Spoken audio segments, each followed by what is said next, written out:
All right, see, do you know how it seems like everybody these days is trying to be an influencer? Yeah. Well, guess what? What? It turns out that even pathologists are getting in on the action. Really? We are diving deep today into some brand new research that honestly is going to blow your mind. Okay.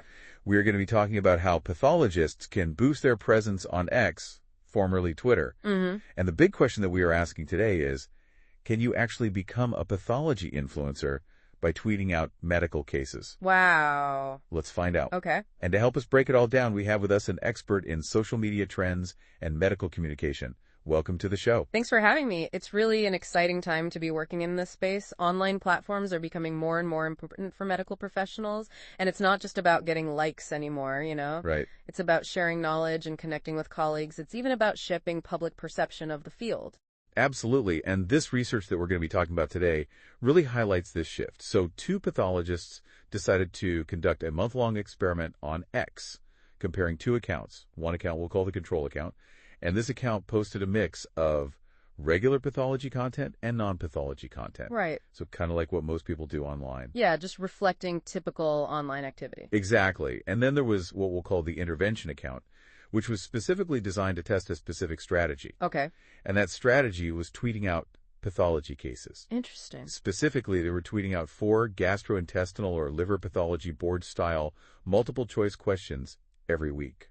Talk about a niche. Yeah, that's a bold move for sure. But that's what makes this research so interesting. It's pushing the boundaries of what we think we know about how to engage people online. Okay, so before we get to the results of the study, it's important to understand this was a carefully designed study. Uh-huh.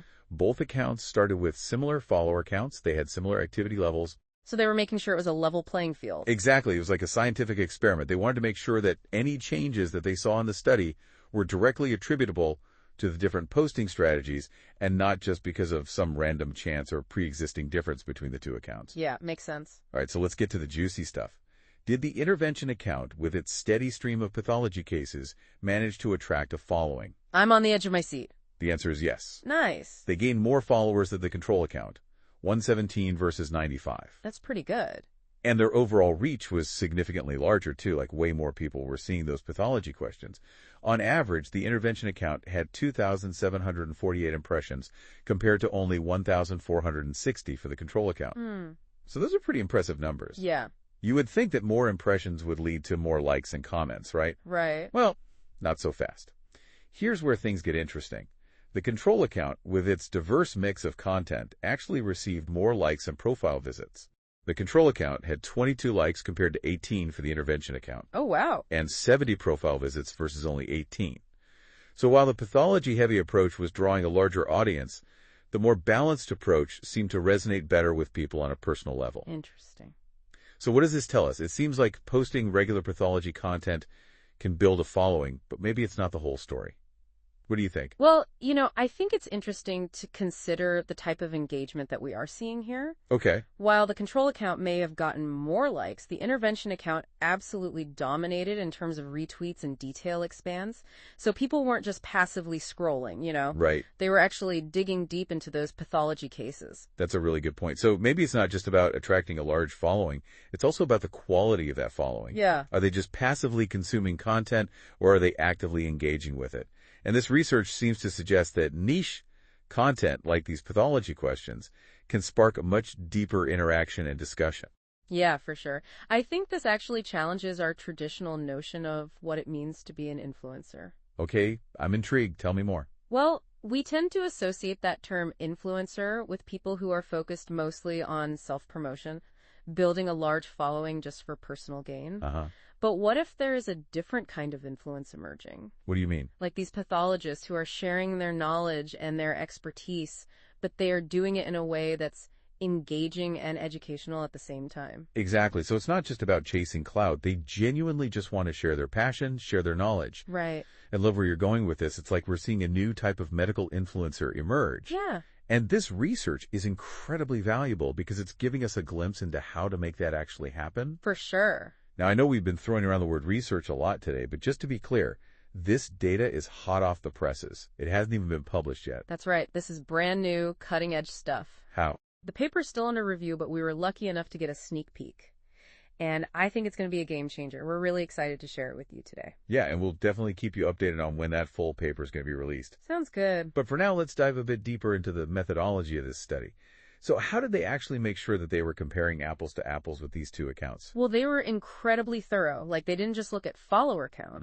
They tracked everything. They tracked profile visits. They tracked tweet impressions, likes, retweets. Wow. Even those detail expands. Okay. Which tell you that someone's really paying attention. Talk about data overload, but it sounds like that level of detail was absolutely necessary to really understand what was driving engagement. 100%. And they didn't just look at the immediate impact of each post. They tracked data over that entire month-long experiment to see the longer-term effects. So they were trying to get a really complete picture of how these different posting strategies played out over time. That's fascinating. It is. You know what's even more exciting? What? This research isn't just about pathologists. Right. It actually has implications for anybody who is trying to build a meaningful online presence regardless of their field. Okay, I see where you're going with this. So what can the rest of us learn from these pathology influencers? What's the secret sauce? I think the key takeaway here is that authenticity really matters. People are drawn to experts, yes. Right. But they also want to connect with the human being behind the account. They want to see your personality. They want to see what your passions are. They want to see your unique perspective. So it's not just about sharing your knowledge, it's about sharing yourself. Exactly. And when you do that, you build trust and credibility. You create a community of people who are genuinely interested in what you have to say. That makes a lot of sense. And it's something to keep in mind, whether you're a doctor, lawyer, artist,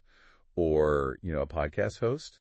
Absolutely. We all have something unique to offer, and social media gives us this platform to share it with the world. Yeah. But it's important to remember that it's not just about broadcasting your message. It's about engaging in that two-way conversation. So listen to your audience, respond to comments, ask questions. Be open to feedback. Exactly. It's all about building those relationships, not just racking up followers. Now, before we move on, I want to circle back to something that you said a little bit earlier about this research challenging the traditional notion of what it means to be an influencer. I think that's a really important point to kind of unpack a little bit. Yeah, because we often think of influencers as people who are just focused on self-promotion and personal gain. But these pathologists are showing us that influence can be about something much bigger than that. Yeah. It can be about using your platform to educate, to inspire, to make a difference in the world. Right. And that's a really powerful message, especially in today's social media landscape where it's so easy to get caught up in the pursuit of just likes and followers. For sure. It's a good reminder that true influence is really about the impact that you are on other people, not just the size of your following. Couldn't agree more. And I think this study also highlights the importance of being strategic with your content. Okay. It's not just about posting whatever comes to mind. It's about thinking carefully about what's really going to resonate with your audience and what's going to add value to their lives. So those pathologists, by tweeting out those board-style questions, they were really tapping into a specific need within their community. Exactly. They were providing valuable educational content, something that their audience was clearly hungry for. Right. And by doing that, they were able to build this highly engaged following of people who are really genuinely passionate about pathology. Which is incredible. It's like they've created this little corner of the internet where pathologists can connect and learn and grow together. It really is inspiring to see. And it makes you wonder what other possibilities are out there. What other niche communities could benefit from this kind of focused, authentic content? That's a great question. I don't know, but I'm excited to find out. And speaking of find out, I know our listeners are probably eager to get their hands on this research. Yeah. We've been teasing it for a while now.